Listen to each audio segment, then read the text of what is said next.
Welcome back. Search and rescue dogs are a critical resource. They can track people lost in the wilderness or jump into action after a natural disaster. We met up with the Allegheny Mountain Rescue in Hartwood Acres to get a first-hand look at one of their practices as they introduce us to the team.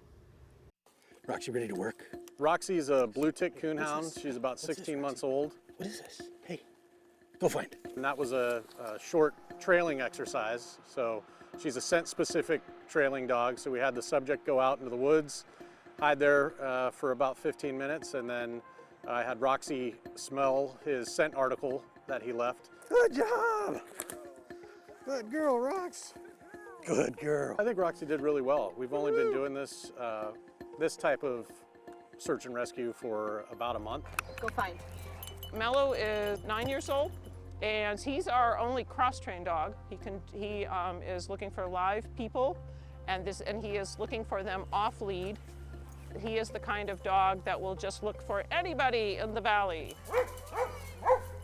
And then he also is looking for dead human beings, and he's not looking for anything else that's dead, just human beings.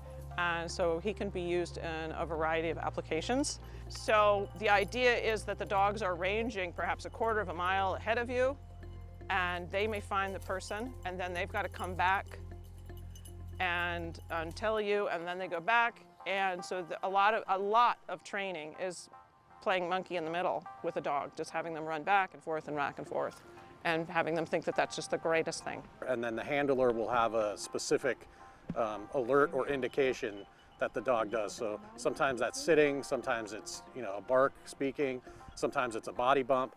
And then once they get that positive indication, they'll tell the dog to, okay, show me, give it the show me command. Is that a down? Is that the best you can do on that log? Good girl. That's Dewey, that's my dog.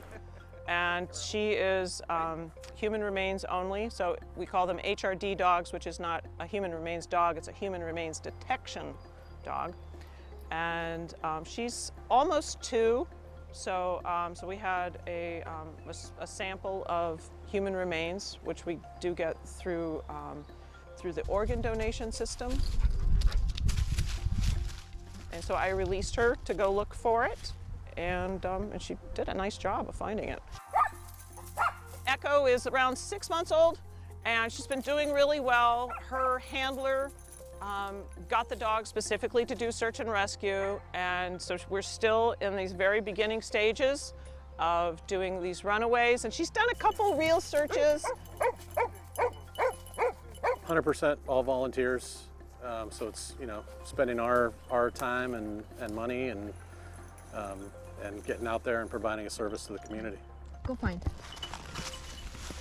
That is so fascinating. So coming up, we'll have several members of the Allegheny Mountain Rescue joining us in the studio to share more about their organization. I can't wait. We'll be right back.